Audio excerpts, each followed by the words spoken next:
Thanks for doing this, Leader Jeffries, and welcome to Washington State.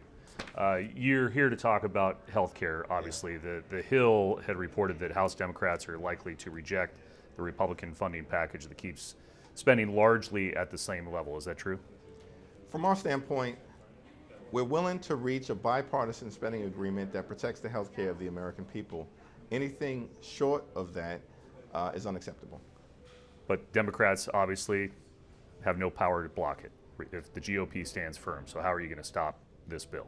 Republicans control the House, the Senate, and the presidency. If they are unwilling to fix our broken health care system, they are willing to shut down the government. And unfortunately, it appears that's the path they've chosen at this moment.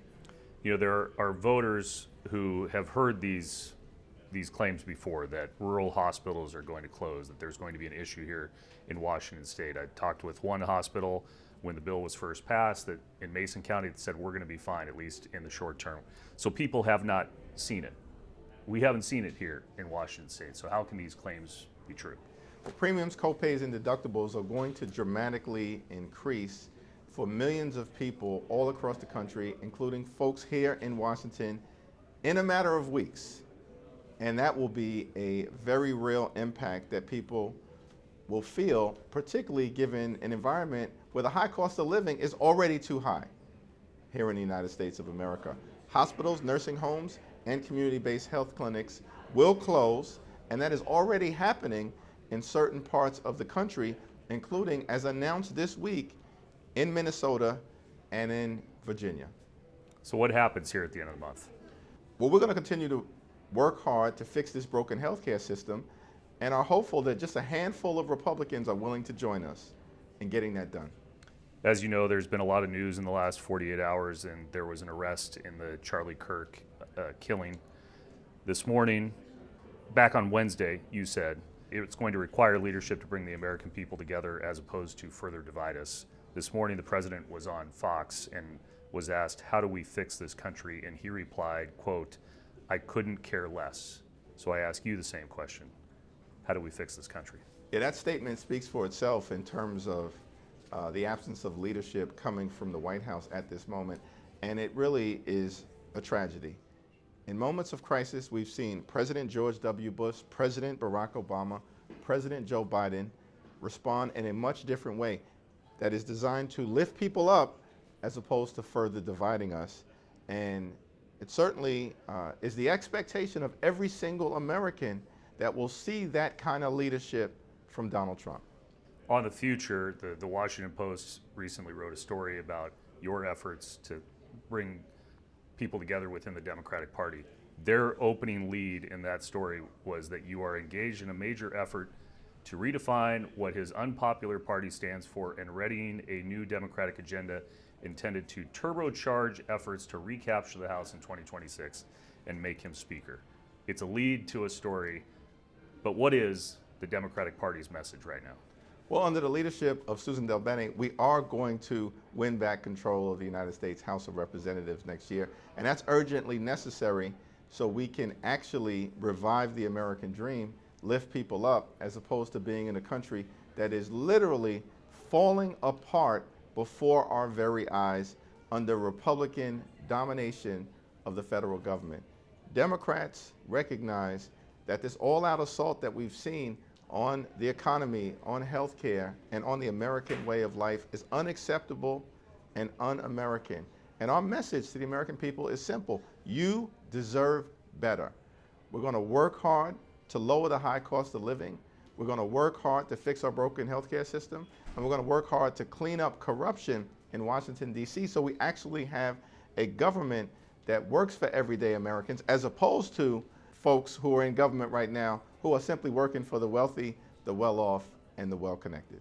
Also within that story, there's a lot of talk about the depressed base. Yes, there is polling that shows the president as unpopular, but also the Democratic Party underwater as well. So how do you revive that depressed base that's also split on the right approach to Israel and Gaza? Yeah, it's very interesting to me that there's this narrative coming out of Washington, D.C. that the Democratic base is depressed, yet in special election after special election after special election all across the country, and the evidence is overwhelming at this point and impossible of controverting that Democrats are turning out in wildly enthusiastic numbers, swing voters are moving in our direction, and we continue to decimate Republicans in special elections all across America, including but not limited to the one that most recently occurred in Virginia, in Iowa, in Pennsylvania, in Nebraska, and of course a very high profile one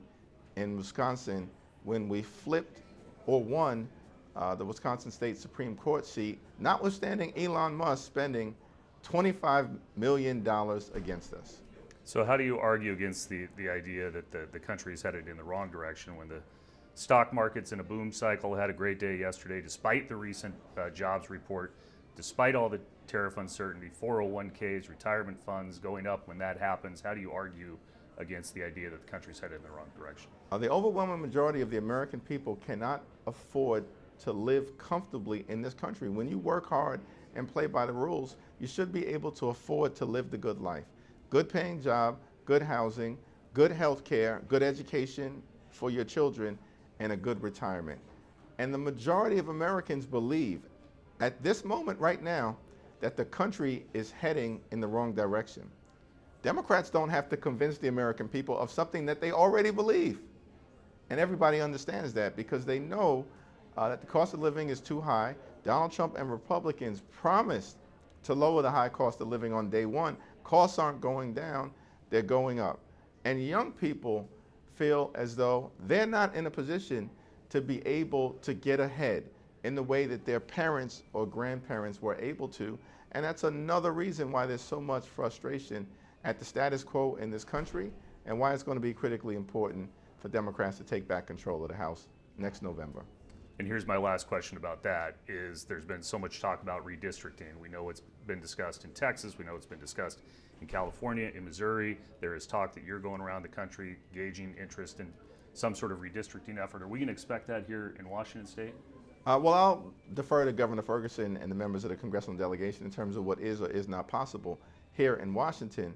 But I do know that the country needs one set of rules, and Republicans are determined to rig the congressional maps so they can steal the midterm elections in 2026, as opposed to allowing the American people to actually choose who should represent them in Congress. But are you in favor of some sort of mass redistricting effort to help Democrats? We're going to respond aggressively, immediately, and appropriately in every state where we can possibly respond in order to ensure that Republicans cannot mathematically gerrymander their way into rigging the midterm elections.